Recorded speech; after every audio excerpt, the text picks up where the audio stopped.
kami ng kikiam at saka fishball at saka squid balls. Tapos kumuha lang kami ng sarili naming sauce.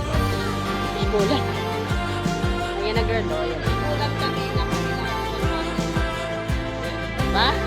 Gusto mo ano sa kayo? Sarap. Sarap yo.